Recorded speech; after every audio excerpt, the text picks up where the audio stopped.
Hello, listeners, and welcome back to Sisters Assembled. I think it goes without saying that this is going to be the start of a very interesting era for us, I guess is the best way to put it. We're in our chaotic era starting today. Or are we in our mischief era starting today? I see what you're trying to do, but I do think it's just going to be chaotic. So I think I said the right thing. Yeah. No, the entire first season was just chaos.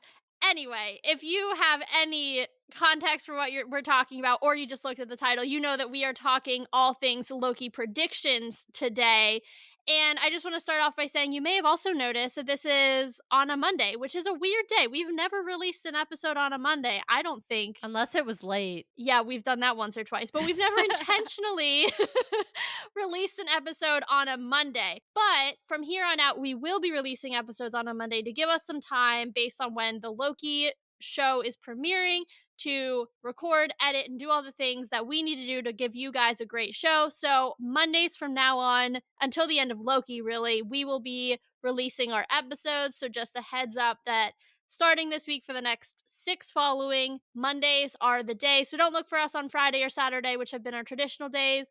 Check us out on a Monday. And without further ado, we're going to get into these Loki predictions, but I do just want to quickly say this is an interesting one because this is the first show we ever covered as a show. It is. So this gives us a good opportunity to say, go check out our Loki season 1 coverage. Hopefully you'll see a large improvement in quality in both how we run the show and also the audio, but I still think a lot of it is valid in terms of helping you as a guide. We're both going to be rewatching the first season before the show premieres. So our episodes might be a fun little companion if you are doing the same. Now, I feel like I've introed this a million times, so we're actually going to dive into these Loki predictions. Katie, as always, you are the first one on tap, so get us started. Well, so I am nervous. First off, I was going to say avoid our first season of Loki. Mainly because as somebody who has had the ability to go back in some of the work I've been doing on the back end of the podcast and listen to, I think, our predictions and one of the episodes, it's a lot. It's hard. And, we were all over the place. Some of the things were right. Some of them were way not. But, if you want to take a leap in the past, almost 2.5 years later, go ahead. Don't expect a lot. If you're listening to us and have found us now, it's not good. And I want to say that now, but we're so much further. Let's just, give ourselves a little credit. They were literally our first 7 episodes. Oh, I know. I'm just saying, if you've listened to us from that point, you have known we've come a long way. But if you have found us much later, it is a rough period to listen to. Our first few episodes are definitely all across the board rough. The other reason I'm nervous is because anybody who listens to the show knows the first season of Loki did not do it for me at all. That's an understatement. Yeah, I know. And so I'm so nervous about this show in general. I don't even know if I fully understood the first season, and I'm scared with the lack of knowledge I feel I have to go into season 2 and pretend to understand things I already don't know. That being said, this looks chaotic, and I think I have a couple concerns because Loki season 1 opened up things like No Way Home, Multiverse of Madness, and what we expect for Secret Wars. And I should say Quantumania too, just in a different type of way. Yep. What I'm seeing set up so far for season 2 makes me feel like if our heroes are successful, heroes being Loki, Sylvie, and I'll add Mobius into that the multiverse could end up not existing or something weird happens. And so I guess right now I want to start from the big opening of the funnel before we get down to the details and think about how could this, at the end of the show, affect what we know in the MCU with the multiverse we currently have? I think that is such a good point because it's something that I've been thinking about as well. Because I think to boil down what you just said into one sentence, the scale of Loki is too grand for the rest of the MCU. Right. What we saw in Loki season 1 was essentially the first step or frankly the most important step to opening the multiverse. We had no opportunity to do that until Sylvie killed He Who Remains in the finale of season 1. Correct. Then everything, as we all know, that happened in No Way Home and what happened in Multiverse of Madness helped kind of create the chaos or really stoke the chaos, stoke the flames of the multiverse. But this was the first opportunity. Again, a humongous scale, especially when you're considering where we were in the MCU in terms of the multiverse at the time. The only real hint we'd gotten up until that point was Pietro, the wrong Pietro, in WandaVision, which is still a sore spot and unclear, and I want them to walk it back, but we're not going to get into that right now. When we get to that replay, we can go off the way that we went off when we first reacted to it. There was a lot of anger and sadness, I will say. Yeah, so we will handle that at a much later time. Yes. But going back to Loki, I think where I am looking at that then for season 2 is exactly what you're saying. If they succeed, what are the ramifications to the larger multiverse? We need the multiverse to be a vehicle for Secret Wars, for, any other multiverse related things. Things like Deadpool is obviously going to be a multiversal movie based on what we've heard and seen thus far. And so, how are we going to have those types of films if Loki's closing the multiverse, or Loki and team, I should say, are closing the multiverse? And I think what you're saying is they're fighting at the very source. So much of what's going on right now is peripheral, right? Ant-Man, peripheral stuff. What's going on in the quantum realm is not at the center of the issue, but what Loki is dealing with is he actually understands exactly what the heck happened, and they know exactly what the issue is, and nobody in the entire MCU even has a clue yet. Ant-Man maybe has a little hint, but he's so far off from truly understanding the scale of what's happening that it's really Loki and team who are the only ones who get it. Maybe some of the mystical people as well, but they're not fighting it, right? The mystical people are not in the battle day to day. It's Loki and the TVA, or potentially against the TVA. That's confusing again, fighting this battle. And if you're fighting at the center of the battle and he wins or doesn't win, either way, there's going to be a consequence to the entire rest of this saga that we're in. And it's weird to me that we are at the center of the nut to crack this early in phase 5. Yeah. It's almost like people getting the gauntlet with 3 stones in phase 2.5. Like, it just seems too premature to be where we are. We don't have anybody else brought in on this yet. And I just don't know how this is going to play out considering the ramifications that we saw from season 1. Right. And I think that's what I'm struggling with the most. And I almost want to zoom out even further if there's an ability to do that. And I don't want to spend too much time on this because I think this is a wormhole that you and I end up in constantly between the multiverse and time and everything else that we always have to discuss with it. But quite frankly, the multiverse and time are 2 separate things. Yeah, here's the thing. I don't know that time and multiverse are different, and here's why. There's a couple reasons, but one, the multiverse is created, or one of the ways that the multiverse is created is through time travel, so they're connected in that way, right? The Avengers had the opportunity to create another multiverse, or another universe, sorry, if they had gone back in time and not returned the Infinity Stones to the exact moment that they had taken them, like the Ancient One mentioned. The other thing, and I'm taking this from Agents of S.H.I.E.L.D., so take this with a grain of salt, but the 7th season is all about time travel, which is tough. And yes, also, I would like to say I am in the 7th season. I have motored my way through the back half of this show. I'm almost done, actually. But the whole 7th season is about time travel, and their theory is less butterfly effect and more what they say, make ripples, not waves. There's a certain threshold to which they can change things that don't create they don't use the word branch, but essentially what they're saying is there's a certain threshold of things that they can change up until which they're fine. But if they cross that, which they're calling a wave, then they've now created another universe. And they're doing this all through time traveling and jumping through time. So to me, time and multiverse go hand in hand because there are, I'm sure, other ways to create a multiverse that don't involve time travel, but pretty much everything that we've seen to date, even outside of Agents of S.H.I.E.L.D., has been time related, with the exception maybe of the quantum realm. Okay, so I don't want to completely make you feel like you said all that for no reason. But what I was mainly trying to say is, from my understanding, is I see them as an XY axis. Okay. One's X, one's Y. And you need them both to get somewhere. Right. But from my understanding, they're not the same thing, is what I'm trying to say. Is time is still one entity and part of this, while the multiverse is still another part of this. In the sense of, say, I did something that causes this said wave, and I create a branch. And that is going different from that, could be like time related as well. Because remember what we were talking about, what we were saying even a couple episodes ago, and I'm trying to remember for the life of me what episode it was, and I can't remember, but it was a couple ago. And it was the sense of, oh, 838.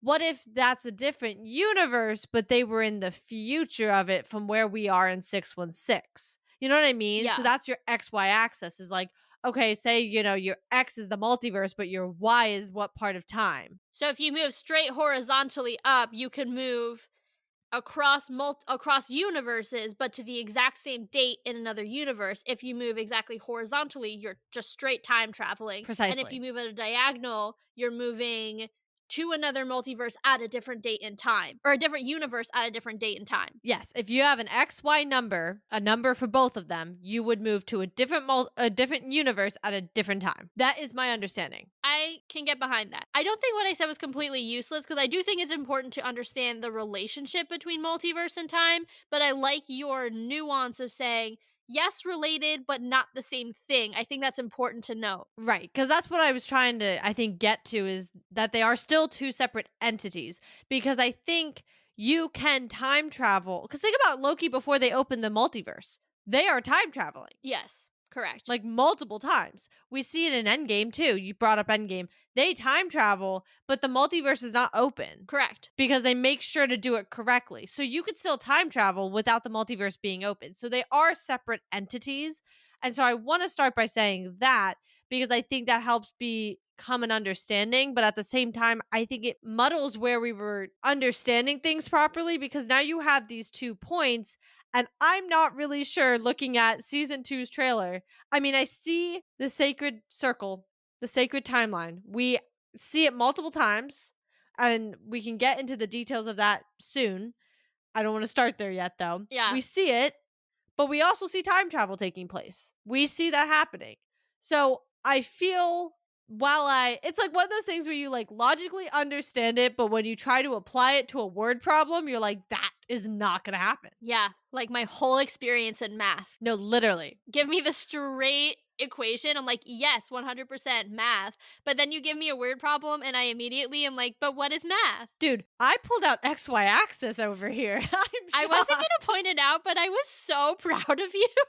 I am flabbergasted at myself that I pulled that out of my butt from like 5th grade when we learned it initially, but I'll take it. Honestly, I was so proud. It was a good big sister moment. Not that I really helped you with any of your homework, but I was like, look at her facing her demons. I know, literally. But that's how I feel. Is I feel like it's like, even just, okay, here is how you find the area of a triangle, but then you gotta actually do it. And I'm like, I understand it's 1/2 base times height. I get it, but I can't do it. But I can't determine which variable is base and which is height. And it's important in that formula. Exactly. No, I totally hear what you're saying. I think, it is interesting, because then you bring in the whole idea of Victor Timely, because when you immediately said time travel, my first thought was, okay, well, they're time traveling back into the 18 something or another's to go see.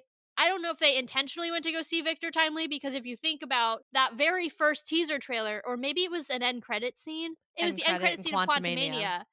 And you see Loki, and he's shocked to see him a little bit, because he's almost in awe, and he says, oh, that's him. And you see the fear in his eyes. So I don't know if they were intentionally going to see Victor Timely, or maybe they were going to see Victor Timely, but he wasn't expecting it to be a variant of He Who Remains. I'm not sure. But that clearly is time travel. Now I want to understand, and this is opening a whole can of worms, so we don't have to totally answer this, and we probably can't. But I guess my question is, when He Who Remains was killed, if he's holding back all these other timelines, does every timeline, or sorry, every branch, I guess is the more accurate word, does every branch automatically get a variant of himself? If so, are we just time traveling in that moment? Or are we also, to your analogy with the XY axis, are we doing a diagonal where we're not only moving backwards in time, but we're also moving to a different universe? If we are, what's the point? Like, if he's in every universe, why that specific universe? Or is there only one of him? Like, I don't know that we ever answered that question. Even when we did our deep dive on Kang, if he exists across multiple, he's not like Wanda, who's a Nexus being, there's one of her across the multiverse, right? We don't know that. We don't know Well, if he's, Scarlet Witch sorry, yes. specifically. Yes. Yes. The Scarlet Witch is a Nexus being. There's only one of her across the multiverse. I don't know that we ever definitively said whether or not Kang was a Nexus being, because if you think about it, there's Victor Timely, who's probably existing at the same time as Kang the Conqueror, who's probably existing at the same time as the version of him whose name escapes me, who is the most wise version of him, Immortus. They're all kind of existing at the same time, messing around with the timeline, making sure that each other one can either exist or dies. So that to me says he's not a Nexus being, which means there's multiples of him. So why that timeline? Why that time? Why that version of Victor Timely? We obviously won't know until the show gets there. But I kind of say all this to say, you know, there's just going to be a lot. I understand what the ramifications were of the finale, but I don't understand what the mission is now, right? Right. Because it's already happened. They can't put the cat back in the box. That's not the right analogy, but you know what I'm saying? I gotcha. So I kind of have some thoughts here that kind of marry, I think, a lot of what we're seeing in the trailer. So I want to start with the get go. We start by seeing Loki time slipping. We learn what that is, and we learn that it's not supposed to be possible in the TVA, which makes sense. The TVA sits outside of time. That doesn't make sense to me, but we know that's a fact. And whether you can wrap your brain around it or not, it is what it is. That is a fact. That is what Marvel has told me. So, and I actually think we talked about this when we did our Spider-Man Across the Spider-Verse episode, how time slipping kind of looks like what is happening to the different Spider-Men when they're in a different universe for too long. Right. And I think we brought that up. I don't know if we brought it up in that episode because I'm not sure if we had a Loki trailer by then, but I think we got one not long after, and I think it might have been mentioned in one of the episodes just as an offshoot thing. Either that or it happened on a side conversation you and I had, and I'm making this up for the listeners who have no clue what I'm talking about. They all run together. I have no idea. Well, that's what I mean, so I'm not entirely sure. Either way, starting from that point, if I were to be like, okay, putting aside what seems to be the bigger problem, which is the fact that the sacred timeline is literally falling apart, which will probably be a back burner conversation, but we are going to need to talk about that for like the whole last half of the episode because that seems like a problem that we all are going to have to come to terms with. So putting that on the back burner for the time being, if we focus on his time slipping and we say, hey, that's a big issue because it shouldn't be possible in the TVA. And so why is it happening? If they are trying to get to the root of it, I wonder if they go back to Victor Timely as maybe he is the reason something like the TVA came into being. He's super smart, right? He's like a scientist. And we see Ravonna, who's in a period piece, who to me, I'm like, okay, cool. So she's there too. Probably as a variant of herself, a different version. So I'm wondering if all of this kind of comes together into hey, you can help me stop time slipping, but also you might have been the person who started some of the TVA stuff. He seems smart. Okay, a couple things. Because when you were talking about the time slipping and you related it to Spider-Man, I think we actually have to take a step back. I don't think the problem is that he's time slipping in the TVA. I think the problem is that he's time slipping, period. Because what does that mean if we're applying the Spider-Verse rules? It means he's not in his universe, which would then mean the TVA is a universe now. Not necessarily, because where I was going is, at the end of Loki season 1, after Loki kills He Who Remains, what happens? Loki gets pushed back, I think, through a door, and he ends up in the TVA, and he's looking for Mobius, And the Mobius he finds does not even know him. So the implication there was that he was actually in a different universe, which would Which is what I then, got. right, which would then kind of make sense with the whole time slipping. Now, the wrinkle there is a producer, a writer, somebody who worked on the show, who was talking in a featurette about season 2, saying, yes, it's our Mobius and it's our Loki. So the question then becomes, is he time slipping for only a little bit? Because I think the thing we have to think about when we're referencing any of the trailers is, what are the odds that these trailers are showing footage beyond episode 3? Probably slim to none. Very So true. it's entirely possible that we will start the show worrying about this time slipping. The actual solution there is he just has to get back to 616, our universe, the universe he came from, and that that Mobius helps him do it. Then he finds our Mobius, which would answer that question. And then we go on this whole search for Kang variants, Victor Timely, and then we have to get into the end game, which I know we're going to save for a minute, but you have your thinky face on, so react to what I just said. Okay, I don't want to get us onto a tangent with this, so I'm going to ask it, but I don't want to let us go off on it because we will. Is he technically from 616? Because once he didn't follow the timeline, he technically would have created a branch, which is why he got taken by the TVA. So would that not have eventually became a different universe? Because our 616 Loki is technically dead. And I say technically because I absolutely refuse to still say that he is for sure dead. Oh, for sure. But can I answer that what I think is quickly, and then we can close the loop and move on to the other 6 questions we can't answer? Yeah. I think that because they caught him so quickly, he never had the opportunity to create another branch, right? Right. But he was on his way to. Right, but because he never did, that universe was never created. It was pruned. So he is still technically, even though our Loki 616 Loki is dead, in my mind, I think that he is still, I know, question mark, dead. Katie made a face, so dead, question mark. I think that this Loki is still 616 Loki because that's where he's from, and he never had the opportunity to create another timeline, and has since, other than when they jumped across times and now potentially across universes, has lived in the TVA, in the time outside of time, or the place outside of time. So he's not mucking up any other universes. So that to me means I'm just going to call him from the what universe he came from, because he still has all of the memories up until that point of our Loki. Yeah, but I feel like we need to clarify because if I thought 616 Loki, I'd think ours. Like the one who made it into Infinity War for 5 seconds of summer. Sorry, had to. But yeah, we need to call him something else then, because even if we say his origin was 616, I don't feel he belongs there anymore. That's fair. Do we just want to call him season 1 Loki? Sure. Okay. He could be S1 season 1 Loki. S1 Loki. I like S1 Loki. S1 Loki. I like that. Patent pending, or what's the word? Copyright pending? Can we say that because I don't they own know. the copyright? Trademark? Probably not. I don't know. Wait, well, patents aren't for this. Patents are for like inventions and books and stuff, right? Yeah, you're right. It's just that, It's trademark. yeah, it is. It's just that patent pending is an alliteration and it sounds better. Okay, well, trademark trending. I don't know. And on that note, we're going to go back to Loki. Right, sorry. Okay, so I just wanted to say that because I just wanted to clarify. So to get back to what you were saying as we went off for a little bit, I agree with, first off, my impression, as I said, was the same. I think he went to a different universe when he was pushed through one of the TVA door things. I don't think it was a different time.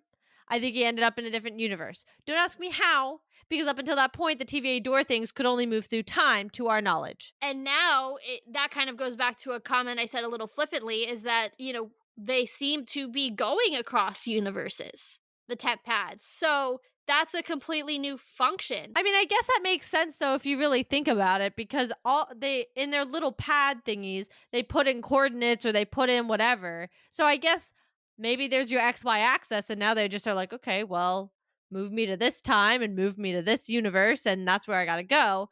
So I don't know. Let's just say they recalibrated as soon as the multiverse was open and they now were allowed to travel throughout the multiverse. Let's just say that for the time being, because I'm not getting into the technological part of that right now. But yes, I was under the same impression that he was pushed to a different universe. That being said, that does explain the time slipping. However, I am still confused because the TVAs are supposed to be sitting out of time. That being said, should I now assume that either the universe he's in, that TVA is somehow not out of time, or it didn't take into account the different universes? Secondly, I need to ask, how did another TVA form in another universe if he who remains is the one who built it? Unless the universe he remains in, that he is in right now, is Victor Timely's, and they travel back in time. I'm losing Taylor here, but I'm gonna keep going. Well, you had a large question to start. Now you're having another large question. You're Hold on, expecting though. me to answer I think both I'm of going them. somewhere. I'm going somewhere. What if the universe he's in is Victor Timely's, and Victor Timely becomes he who remains, and he goes back in time in this universe, and Victor Timely all along is the one who becomes he who remains and builds the TVA, so he's in the OG. Okay, I'm gonna start with one and break it up into manageable chunks because otherwise, I felt like I got struck through lightning or struck. Yeah, I got struck through. I feel like I got struck with lightning in the middle of that, and I was like, "Whoa, a theory's coming" or something of that nature. I just gotta say it. I think I blacked out. I don't know what I said. yeah, I don't really know what you said either because I like rage quit in the middle of it. So It's gonna make sense on the recording, though. We just don't know what I said now. sure. I'm going to try my best. So, to answer your first question about the time slipping in the TVA and how there even is a TVA in other universes, I think you have to take into account at what point that branch comes off, right? Every branch is coming off a different point in time, but that means that up until that branch point that everything else was the same, or at least enough the same that it did not majorly cause a new universe, right? Right. I just want to say to that, though, before, because I don't want you to go deep into it and then I rebut. So, if we are going off of the fact that everything branches off the sacred timeline, the TVA shouldn't be on the sacred timeline. I'm thinking of the TVA as this annoying, like, pimple. Nobody wants it, right? Like, your face. My analogies are going great tonight, guys. Your face is supposed to be clear. That is our sacred timeline. But then you get this blemish that's not supposed to be there. That is how I feel. Is like it's not directly supposed to be there all the time. I think that analogy is at its very core incorrect because the pimple would actually be the branch. If you're saying the sacred timeline is a clear face, then the branch is the pimple. And the TVA is the face cream. Okay, well then hold on. Then let's think about it this way. Water and oil don't mix, right? Correct. So water is the sacred timeline, and we don't have branches right now, whatever. And you put a dot of oil, the oil is just gonna sit on top of the water. It's not gonna mix in there. That is how I look at the TVA. It does not mix with the sacred timeline. It does not belong there because it sits outside of it, no matter what you do with it. Okay. So if things branched, why would the TVA come with it if it doesn't actually sit on a timeline? Yeah, no, that's a good point. It's a good question. If it sits outside of time, I guess the only thing I can think of in terms of an answer is that with the multiverse, all rules that we were told are off the table. So the idea that the TVA sits out of time is maybe only valid if there is only one timeline. You start integrating other timelines, and now timeline being synonymous in this case with universe, you integrate other universes, other timelines, and now the TVA no longer sits separate. I don't know, that's my best guess. I know it's shallow and I don't have any real evidence for it, but it is a good point. It's kind of a hole in what we've been taught thus far, that they sit outside of time, but that then,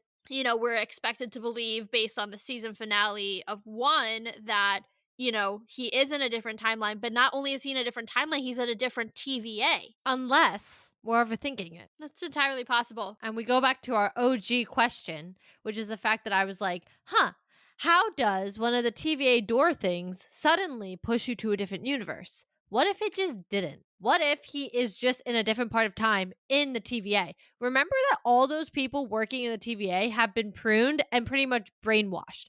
They could exist at any point at this point. And Remember, I've said it multiple times in multiple episodes about multiple projects, is that Loki, we don't actually know where it is on the MCU timeline. We could be in 2050 in Loki right now. We could be, in the 1900s. We could be anywhere with this taking place. It's not running in for sure parallel. The only thing that's helping us a little is the multiverse being opened and now maybe closed, which we'll get to in a second because I think we're nearing that part of the episode.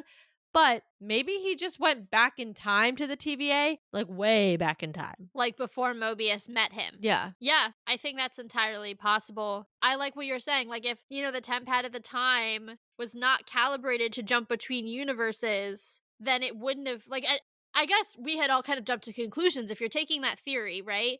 We had all jumped to conclusions thinking it was the different multiverse, when up to that point, we'd never seen a temp pad take you to a different multiverse, or sorry, a different universe, Right. only a different point within the sacred timeline. We were all just excited about the multiverse. Yeah, and there is a scene in the trailer, which again, take them all with a grain of salt, but there's a scene in the trailer where you see Loki take one of the pruning wands and stick it into a wall, get rid of, what do they call them, the Time The Lords or something? timekeepers. Yeah, the Timekeepers, and all of a sudden you have Kang behind it, almost like he's re-revealing what we saw in the last 1 or 2 episodes of season 1. Well, and here's my other thought process. He comes out and he sees a massive Kang statue where the timekeepers were. Right. Say he does go back in time.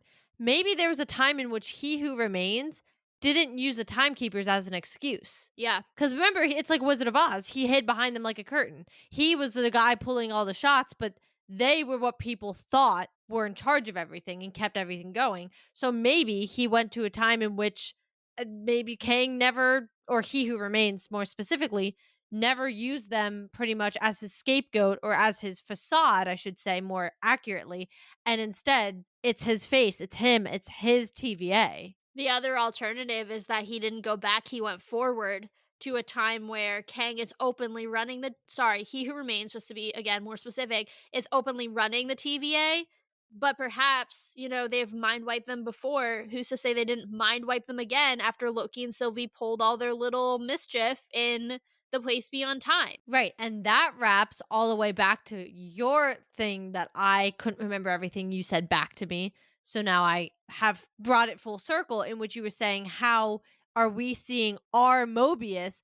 Well, that could be part of it. We may never have left the universe. Yeah. We just might be in a different point in time, in which case he just needs to get himself either further or back, depending on, I do kind of like the idea of it also being further, like in the future. He needs to get himself back. He doesn't need to jump around the universes. Because I'm going to take Loki as, yes, things are happening with the multiverse, but at the core of it, it's time travel. Right. The variants are being caused because of them jumping around and changing things on the timeline, and time is getting all screwed up. And I think this latest theory that Loki never left the universe then goes back to your second part of your very long question that I found overwhelming, the idea of Victor Timely, right? He now doesn't have to create the TVA. It doesn't completely get rid of the idea that he is the predecessor of He Who Remains. That's entirely possible. I mean, I think one thing that I took away from the Kang episode is that Kang evolves to be what he needs to be to either survive or get more rich, or whatever his motive is for that time period, he evolves to match that. I mean, think of, Kang Industries is something that I think about, and how he basically, took the role on of a businessman to get what he needed at the time. And so I think I like the idea of Victor Timely then, evolving into He Who Remains, stepping back from society, creating the TVA, because he found that to be a more efficient way of managing the timeline and making sure that, everything that he did or everything that he wanted was what was happening on the timeline. I think that's an interesting theory, and I kind of like that. And that Loki and Mobius, though we've been told time doesn't work this way, we're trying to do the whole Rhodey suggestion of killing baby Thanos, right? You eliminate Victor Timely, you eliminate, the man who would then become He Who Remains. Now, again, that's not exactly how we've been told time works in the MCU, but that could be, I don't know. I feel like there really are no rules anymore because everybody just breaks them. So I don't know. Or alternately, we're going backwards. And Victor Timely is already okay. First, I guess I should just say, for those of you who don't remember, in our Kang episode, we had to kind of go through this when we went through a couple of the different big variants of Kang, is that they all kind of eventually become each other. Yeah. So one kind of merges in, like, he eventually takes on the next form of the next one and whatever. So it's kind of weird because if you do pluck them all from their respective universes or timelines or whatever, they could all be in different forms, but over time they tend to kind of morph into each other. So that being said, you know, we could have, because in the comics it's Kang the Conqueror comes and becomes Victor Timely. He takes on that presence. Victor Timely then eventually becomes a different version, which I believe is King Prime. Who I also believe then takes on a different version of the character, maybe eventually Immortus. I can't remember. One of them is like the end point of Kang, and I'm blanking on it. And I just want to place some of these characters in where we've seen them thus far. We saw Kang the Conqueror in Quantumania. He was the main protagonist, right? Correct. The guy that they killed at the end. Or so they say they killed, because think about it this way: no body, no death. That is the golden rule in the MCU. No body, no death. And that man's body, I mean, I'm sorry, but falling into a time thing, all he did was go somewhere else in time. He is not dead. And is he currently in Chicago in the 19 somethings as Victor Timely? Entirely possible. Entirely possible. Then you mentioned Immortus. Immortus we see in the end credit scene as one of the three main Kangs that are having a conversation. We obviously see the whole stadium of Kangs, but only three really seem to stand out prominently: Scarlet Centurion, Immortus, and Rama Tut. So we have seen some of these versions already. Quasi may or may not be dead. My money's on not. And then, really coming after Earth, what sounded like at the end of Ant-Man. So I just want to give that little bit of context because, to Katie's point, a lot of these, they can exist at the same time, but because he moves around the timeline so much, even though multiple versions of him can be in the same place at the same time from different timelines, because it's still the same person moving, one becomes the other, starts a new timeline, but it's still from that original Kang, if that makes sense. So yeah, there's just a lot going on. It's very circular, his timeline, in a lot of ways. It just all kind of melds into one another. Yeah, he's a hard character to kind of pin down. And so we're going to go with that for him for the time being. We're going to go with that's kind of why Loki's, interacting with Victor Timely. I think that's the main variant we're going to see throughout season 2. Unfortunately, whether this is because of how the trailers just happen to be cut, or this also goes to obviously the ongoing issues with Jonathan Majors in real life, we don't really know the level of involvement Victor Timely actually is going to have. What we saw could be it. We might not really see much more, or he could be a huge bit of the season. We don't really know. So that's just going to have to be an ongoing question mark. But I just want to get us and rip the band-aid off the final big thing, because quite honestly, and this is not because I don't have much love for Sylvie in general, but I just don't feel like Sylvie needs too much time right now. We actually don't see as much of her in the trailers as I expect. I think she'll be in it, but I definitely expected more of her. We'll find her eventually. That's what the trailers have pretty much let me know. Loki eventually finds Sylvie. There is one thing that she says in the trailers that I do want to point out, and I think is an interesting... I know what you're going to say. Yeah, it's an interesting door to go down because it opens a lot of possibilities. Mm-hmm. She says, no matter what we do, we're basically playing God. To which Loki very funnily responds, we've always been gods. But I think the essence of what Sylvie is saying is they have now taken on the responsibility of He Who Remains to essentially manage the multiverse. Which is so ironic because that's literally what he said. He was like, you could take my job or kill me. And at the end of the day, she killed him, but it looks like they're taking his job. Yeah. So I think what he, forewarned is essentially coming true. And that's, I think, why we find her hidden in a McDonald's, because she is quite literally hiding from the responsibility that she took on by murdering that. I don't want to call him a man because I'm not really sure what he is at that point, but by murdering that being, she took on the responsibility of making sure the multiverse doesn't collapse, because That seems to be, for lack of a better term, the end game of this show based on the voiceovers is we have to make sure the multiverse doesn't implode. Now, I don't want to get too far into this part of the conversation, but I will say is it gets a little weird with Secret Wars because unless, oh god, this is where it gets funky. I only read actually like Secret Wars themselves. I'm sure there are comics leading up to it, but if I'm remembering correctly, the actual Secret Wars happens after every other universe has had an incursion upon itself. And so there's only two left. Because a battle world was created. Exactly. There's 616 and whatever universe they decide to collide with ours. Whether that's 838, a universe we haven't seen yet, I'm not sure.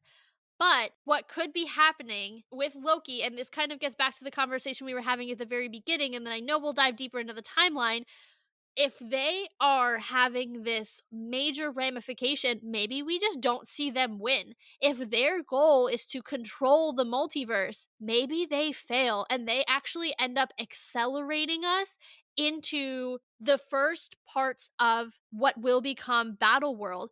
And if you think about what Clea said to Doctor Strange, he started an incursion. Well, maybe it wasn't just him, right? So many of these pieces go together. Maybe what he did was visible and she can't necessarily understand and, have line of sight into what's happening in the place beyond time in the TVA, but if there are incursions starting to happen, maybe that's what Loki and Sylvie and team are reacting to. They're unable to stop it and we're starting to see universes collapsing in on one another and then the beginnings of basically the domino effect of the multiverse completely falling apart. And then we get the Secret Wars. Because here's the other thing on a more meta sense. If you look at the timeline, how many more properties do we have between here and Secret Wars that actually actively focus on the multiverse? One or two? Yeah, that was actually going to be something I was just going to point out as well. I was like, if everything stays where it's at, we've got a cosmic movie coming up. We're going to ignore the shows for right now. We've got 2 ground levels coming up with Thunderbolts and Cap 4. Not in that order. Sorry. Cap 4 comes first and then Thunderbolts. I don't know what you want to call Blade, but Blade's in there. And then the only other one prior to the Avengers King Dynasty and Avengers Secret Wars is Fantastic Four, which should, depending on how they go about Fantastic Four, should involve this. But if you look at those other 5, and I believe that's it. And Deadpool 3. Correct. Deadpool 3 is also going to be really wonky, though, so I don't even want to think about it at the moment, but that is a good one to add as well. That one will have things about this. I'm weary to say how much as far as the technical stuff. Yeah, I don't think it's going to advance the multiverse in any way. It's going to use the multiverse as the centerpiece of its joke. Like MOM. Not in a joke, but like it's going to be its main crux of how the movie works, but it's not inherently gonna move too much around. It's gonna be a plot device, but it's not gonna move the plot of the multiverse forward in the same way that a Loki will, or this season of Loki absolutely will. Right. And like I said, that was just obviously the movies, although if you really look at the TV slate, there's not a lot there either that should deal with the multiverse too much. So this is gonna be kind of the big moment, I think. And so let's rip that band-aid off. We are being told that the sacred timeline, our sacred circle that I have tried so hard to understand its existence and how it works, is running out of time. It is falling apart. I don't know how circles fall apart because they're circular. So this is kind of throwing in the sacred circle right now. Well, this is my theory and how I'm interpreting it. If you're looking at it's the sacred circle, but it's not so sacred anymore because it's got a bajillion branches coming off of it. Right. And that's where I think the problem starts. Because if you're thinking, okay, time's moving, circle, circle, circle, but then you have all these branches, now the branches are starting to run into each other. They're starting to run back potentially into the sacred circle. Things are just starting, like the actual foundation is starting to collapse because it's not strong enough to support a multiverse, the sacred circle. Right. That's my best guess. I guess when we were thinking about Sacred Circle, when we created this mindset, I don't think I thought with the multiverse, and granted, this is us saying we're wrong because this would mean we are. Because we kind of said we have the Sacred Circle and then multiverses kind of could start to create itself above it, but we have branches that connect through each of them. And then we kind of said, well, the branch would start, but then it would kind of start creating its own circle. And then another branch could start, but it would start creating its other circle. But from what we're seeing and what that thought process that you just said it kind of says, is that is not how this works. And if we look at the actual image that we see in the trailer, where they look to have like some weird device trying to hold together the timeline, and it's almost like you know how like they have those train track thingies that are like putting down the tracks. It's almost like that. It's like trying to keep the timeline going and sewing it back together. It looks like almost so many branches are coming out of it that there's just no sacred timeline left anymore. Yeah. No, that's a really good analogy because I know I can picture the exact image that You you're know looking exactly what at I'm right now. saying. Yeah. Yeah, and it's kind of colorful and pretty beautiful if it didn't mean the entire collapse of the multiverse. Yeah. Yeah, I I don't know then how that aligns with the idea of incursions because at the end of the day, that's the one north star that we have is unless they're completely mishmashing the entire concept of secret wars, you have to have incursions in order to get there. That is the main point. And people are going to not be okay with you changing the entire plot of one of the most important resets in the comics. So everything has to be set through an incursion lens or viewed through an incursion lens and how that works together, or the entire fabric of this phase or saga doesn't work. Hear me out. This might be one of those another moment of me going off on a theory that might only make sense when you play it back. What if we're semi backpedaling incursions? So the idea of the incursion is two universes, or let's just say how many we want, right? Like it could be a lot, hit each other and are pretty much like slamming into each other like two tectonic plates of the earth. We are creating earthquakes. Universe quakes? Sure. That's the simplified version, right? Like that's where we're at. Yeah. What if what we're seeing in that image is because the sacred timeline is falling apart and because it has these different branches that, instead of just one solid strand, we're seeing 17, but they're all still hitting each other because they're still coming off the sacred timeline. So, what if the incursions are taking place right as that thing that's trying to sew it all together? The incursions are happening on the other side of it. And that is the end of time. That's the end of this universe itself because it falls apart after that. I'm getting a really great blank look from Taylor. I am trying so hard to wrap my mind around it, but I also am watching Time Travel and Agents of S.H.I.E.L.D., and that's really messing with me, so maybe that wasn't a good decision. But do you see what I'm trying to say? Is like this I incursion do. bit is happening past what is still put together of the sacred timeline. And if we want to wrap in what something you said earlier, the heroes don't win this time. And I think that was something I brought up from the very beginning, was something I was bothered by, and we didn't go into the details of it yet.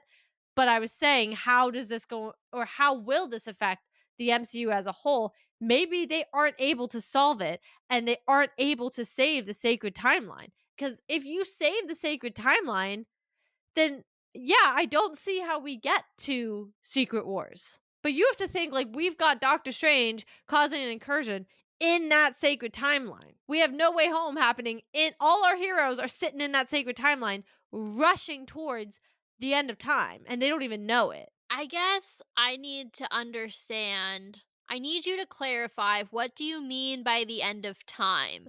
Do you mean no more? I guess here's where I'm getting tripped up and I need some clarification.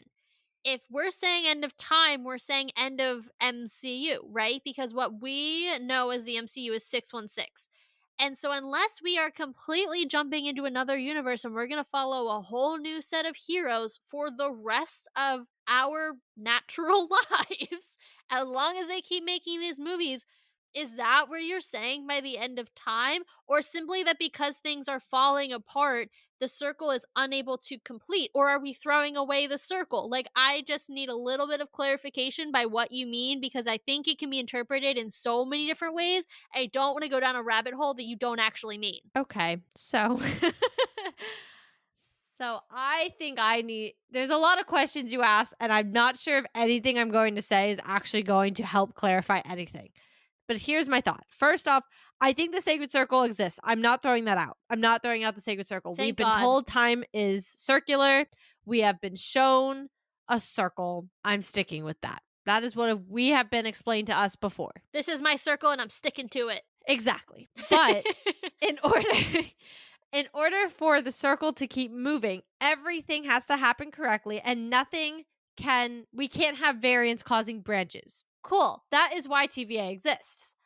Well, now Loki and Sylvie kill the person who's controlling the TVA and who is single-handedly also making sure that the sacred circle stays a sacred circle. So, what if that point that we see where they're trying to tie everything together, the sacred circle's already broken on the other side? We see it. We see it's woven together on the right. We see it's broken on the left. What if that's say that's when Doctor Strange starts causing an incursion? And that is when everything's falling apart. And so they're trying to weave together the sacred timeline, but I don't think they're going to be successful in it because I think the ring's already broken. I think we are shoving ourselves into different universes. And maybe that's not the incursion.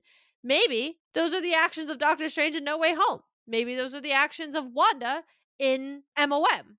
Here's where I struggle with the incursion part, because an incursion should not, well, I guess here's where I'm struggling with the incursion part, and I just needed a second to clarify it within my own mind.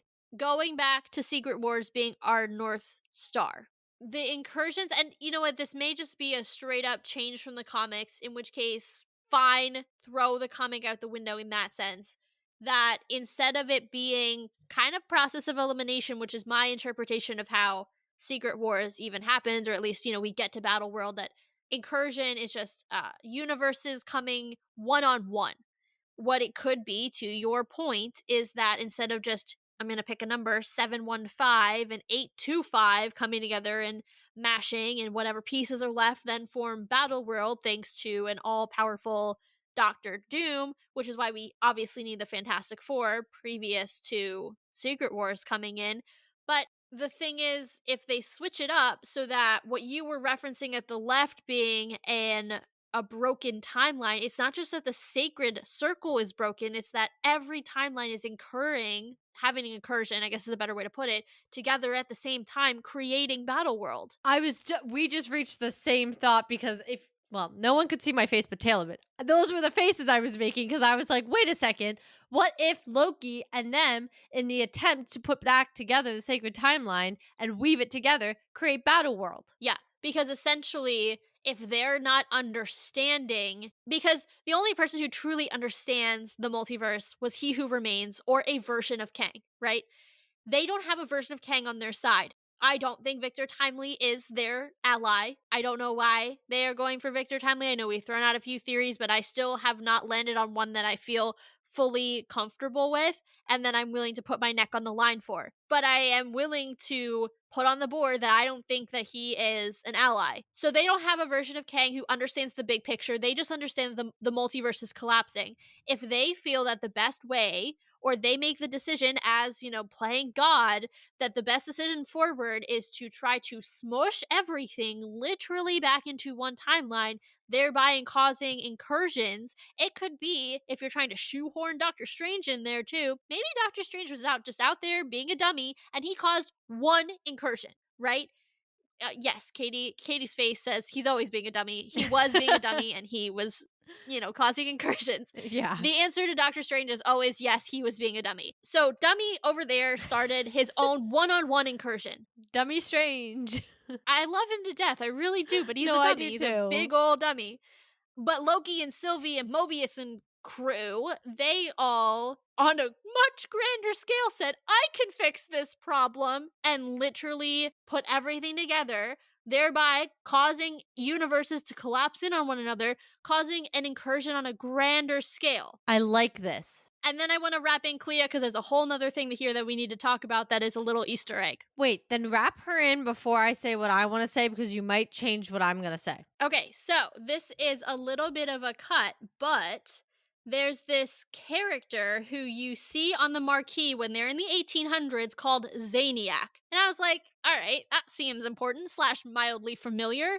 So I did a little bit of digging on Zaniac. Zaniac is, if you've seen Agents of S.H.I.E.L.D., I kind of picture him as like a non inhuman hive. He's a parasitic organism that has multiple parts that basically infest a host to do his bidding. So, hive. And the thing that is important about Zaniac, as it relates to Clea, is that Zaniac is from the Dark Dimension. He's sent to Earth by none other than Dormammu, and Dormammu happens to be Clea's uncle. So now we're starting to tie things in. Now we're starting to tie in Doctor Strange. We're starting to tie in Clea. We're starting to tie in the Dark Dimension, which we still don't know if that's a whole nother universe or not, because, I don't know, they say these words like they're not the same. And then I watch Agents of S.H.I.E.L.D., and that's a whole nother way of looking at it, but it's fine. I feel like they just have a list of buzzwords, and sometimes they're just like, hit them all. Let's see what happens. It's like jargon point, jargon point, jargon point, and nobody defines them. But anyway, I bring up this character because, again, if we're talking about Doctor Strange, Clea incursions, this is yet another tie. I think we're going in the right direction by bringing them in because now we have a direct tie to the Dark Dimension and Dormammu. Okay. So this isn't to dispute anything you said, but this is a question I kind of have, and maybe this can't be answered, and maybe this is me thinking too deeply. But we know Doctor Strange 3 is on the horizon. Like it's been confirmed it's happening. And I guess I should say on the horizon, I mean like it is the sliver of the sun. Like it is not coming soon. I guess my thing is his incursion and the whole Clea thing going right into Secret Wars? Or was that trying to set up Doctor Strange 3? Because I think that's an important distinction. Because keep in mind, everything's getting pushed around. Secret Wars and Kang Dynasty have both been moved. So, do we think there could be a possibility they're trying to shove a Doctor Strange 3 in beforehand? And if so, how does this all fit? I think it's possible, and I don't want to get too meta here, but I think a lot of it actually hinges on, I'm going to say a lot of it. I think one of the variables that they're looking at truly is the Jonathan Majors trial. Because if you think about it, yes, he is not, a huge player in Secret Wars. He actually doesn't appear. But clearly he's going to be important in Kang Dynasty and in potentially future projects, leading up to that. So it's tough because I think that is definitely something that they're thinking about, how that trial plays out could affect whether they have to completely recast for their main villain. Not an easy task, time consuming. They have to find someone who's going to work with Major's portrayal of the character up to this point. Luckily, they have the multiverse and can kind of use that to explain, but then again, they just showed us a whole stadium full of, Jonathan Majors, which, I saw someone, not to make light of the situation in any sense, but basically someone saying after this all came out, Marvel's kicking themselves for that scene because they had an out in the multiverse. But then again, you have the multiple Peters. So, and of course, just to reiterate our prior position on this, the most important thing is that he's brought to justice if in fact he did do what he is accused of doing. But we're just going to focus on how it affects the MCU in this conversation. And I think that's definitely a variable. I do think that some of the feedback that has been coming out just from fans, but also, probably more importantly from Bob Iger, basically saying you need to pull back the reins on how much you're pumping out in terms of content, because I think the underlying undertone there is that the quality has suffered. I mean, I think we've all seen it objectively. The movies have not been as good. The universe has not been as connected. It's something we've complained about a lot. And so I think that Kevin and co are getting pressure from the top to make it a more cohesive story again and to make it make sense, basically. And if these, delays allow them to put a few more movies and to slot a few more movies and to actually build up to a Secret Wars, I think that's the best way to do it, because as we talked about earlier in the episode, there's not a lot of opportunity to build into a Kang Dynasty or a Secret Wars based on the slate that we have to date. These movies, outside of end credit scene opportunities and mid credit scenes, are not going to do it. And you're not going to tell me that a 2-minute end credit scene is going to prep me for a Kang Dynasty or a Secret Wars level movie. It's just not going to happen. This could give you time for a Doctor Strange 3, potentially introduce the Young Avengers, who I think would be interesting for a Kang Dynasty, not so much, a Secret Wars. the Fantastic Four needs to come in. Obviously, that's on the slate, but that needs to be developed. There's just a lot of things that need to happen between now and then. And so, to answer your question, I think it could be paving the way for a Doctor Strange 3 to help us better understand what is the incursion he caused? How does it relate to Loki?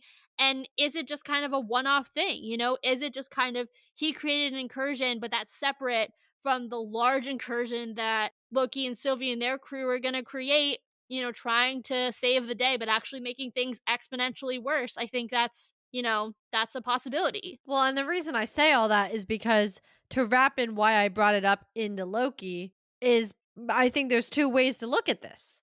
Because I think there's, if Doctor Strange is setting up Doctor Strange 3 prior to Secret Wars, we could have him and Clea dealing with an incursion that is completely unrelated to anything happening in season 2 of Loki. Right. Or if Doctor Strange 3 is unfortunately going to have the same thing happen to it that Doctor Strange 2 did, and it's going to be fully disconnected, unfortunately, because it's going to come after the next phase is a big battle.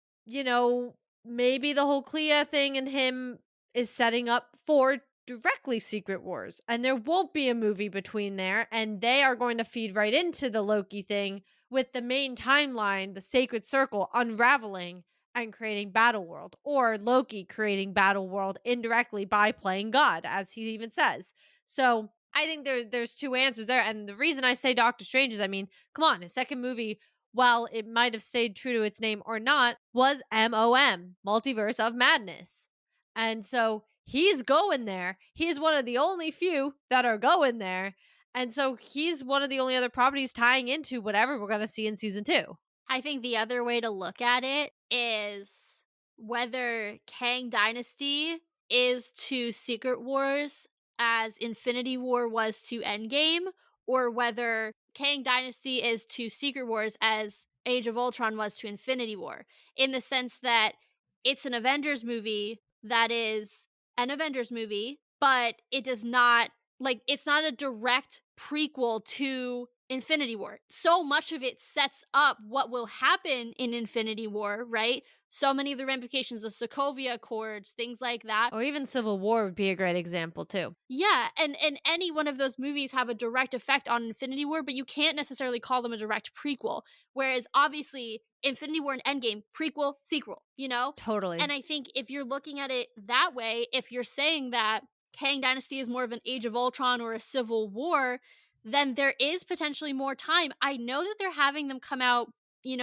1 year apart, like Infinity War and Endgame, and that kind of leads you to believe it's going to go that route.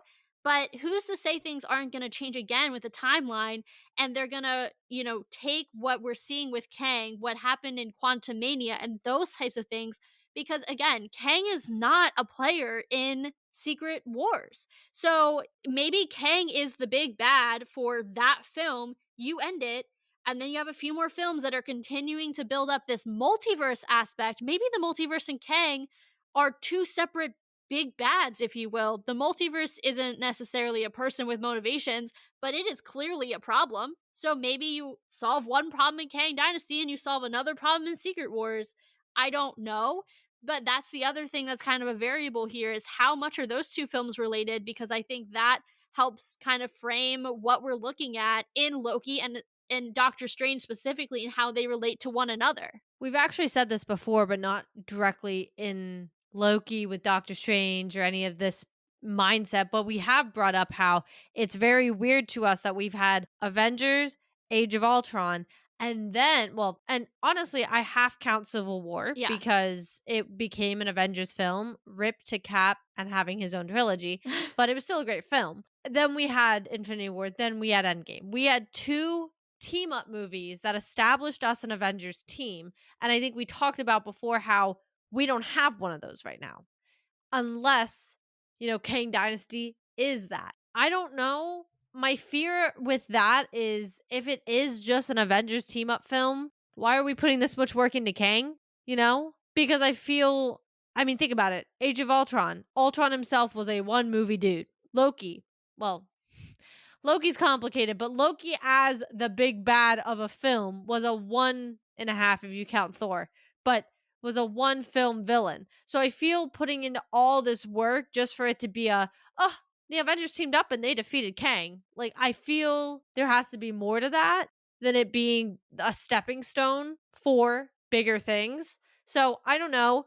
I just think a lot of this thought process of how these things relate do affect how we think about Loki and how we think about season 2 specifically and the outcomes of it. Yeah, I agree because I think we've said it a million times in this episode. This is one of the few projects that directly deals with the multiverse and Kang. If you think about Quantumania, obviously Kang was the main villain. In that movie, he was a one movie villain because that, and you guys can't see my air quotes, but that version of Kang is dead. But that was a Kang related film. Right. It did not really have to deal with the multiverse, it was the quantum realm. And we saw MOM, which was wholly 100% multiverse focused, but no Kang. Loki is the one property that brings them both together. It was the birth Exactly. of the multiverse and also our first introduction to the being that would be our first big bad. So this series is so incredibly important to the future of the MCU, but it has to relate to the other parts of the MCU and bring them together. It has to relate to an MOM. It has to relate to a Quantumania in order for things to make sense as a unit. That's not even getting into any of the other properties who don't even deal with these elements at all and are going to be completely coming in cold to basically the whole point of, 4, 5, and 6. But all of that aside, the one centerpiece we've got is Loki. And understanding how Loki relates to everything else is central to understanding where we're going and how we get from where we are to Kang Dynasty and to Secret Wars. And so I think I just, want to wrap it up on the behalf of the both of us by saying, pay attention to this show. The next 6 weeks are basically going to tell us how we're going to see the, I think it's 2026 now, or 2025 for Dynasty and 2026 for Secret Wars or something along those lines. It's either that or it's 2026 and 2027. I can't remember. Yeah, we'll just say the next 3 to 5 years. This show will give us the blueprint. It should, if they play their cards right, should give us the blueprint for how we get to the next culminating piece in the next 3 to 5 years. So pay attention. We're going to be analyzing this to the nth degree because there is so much that converges on this show and that leans on this show for understanding how it all comes together. I couldn't agree more. I think you put a nice little bow on that. The only last thing I have to say, and I don't even know if it needs to be a debate or just a statement of my opinion. I don't think there's going to be a Loki season 3. I don't see how there could be. They're not going to fit one in. Well, and quite frankly, what do you do next? They open the multiverse. Now they're trying to save the sacred timeline. Well, yeah, considering timing, where do you get another season? Even if one comes out in 2 years, you're shoving it in right before something like King Dynasty. So that's rough. And that's if everything goes off without a hitch. I mean, as of right now, we're still in strikes. I mean, that would not even allow anything to get started on. But on top of that, again, what do you do next? This show is the blueprint, as you said. This show, whether it or the fact that it doesn't sit in the MCU happily, but is the biggest stepping stone and backbone to everything coming in, it is pivotal. So, what do you do to allow it to carry to the next part of the MCU? Well, the MCU is going to take the effects of this show and run with it now. After this season, it's running with it. So, I just wanted to throw out there, I don't think there's going to be a third season. I think Loki is being used the way it needs to be used, and that's to explain that back end multiversal crap that's more than just Doctor Strange, or more specifically Wanda unaliving about 5 people in a totally different universe while also like body snatching herself. So there's that. It's more than that. It's showing us there's back end crap going on. And so I think this is it for Loki. So let's see what happens. Maybe he'll make it back to the timeline. Maybe he won't. We'll see. All I want is a reunion with Thor. That's it. Oh my God. So he can meet his niece. The longer Thor remains in the MCU, the longer my hope is. Yeah. Because as long as those characters are on the board, I don't care. It needs to happen. Can you imagine Loki as an uncle? Can you imagine love as a niece. Right? But like the combination of Loki and Love, that's all I want. They can have their own miniseries. I don't even need Chris Hemsworth in there. It can be like the I Am Groot's, just like a Literally. 5-minute, 6-episode thing. Yeah. Get India Hemsworth. I think that's her name. India I Hemsworth think it is and as Tom well. Hiddleston down here for it. And we're good. Yeah, I hope it happens. I need it. I need the sun to shine on them again. Don't say those words to me or I will cry. I know. I'm sorry. And on that note, while I'm trying not to get emotional all over this microphone, we are going to call it a day on our Loki predictions. It was about as chaotic as we said it would be, and hopefully it was coherent. But we're going to come back at you in the next 6 weeks with reactions to every single episode on Mondays. So make sure that you are subscribed on your podcast platform of choice so that you get notifications whenever they come out and you don't miss any of our recaps for what is promising to be a very, very intense 6 weeks. Also, make sure you are checking out the website on a regular basis. We have all of our blogs up there and other links to our socials and all of that. So definitely make sure that the website is bookmarked and visited often. You can also support the show on our homepage from there. So definitely a great hub of all things Sisters Assembled. Follow us on Twitter at SisAssembledPod and Instagram and Threads at Sisters Assembled so you can keep up with us and the show to whatever extent you want to. And Taylor said it. We've got 6 weeks at least 6 weeks, because who knows what doors this show is going to open for us to cover moving past it. So at least 6 weeks of Loki, probably going to end up being more because this show is absolutely chaotic. So buckle up because the first episode of Loki is here in a few days. So get ready, guys, and keep up with us as Marvel just blew your mind. So let's talk about it.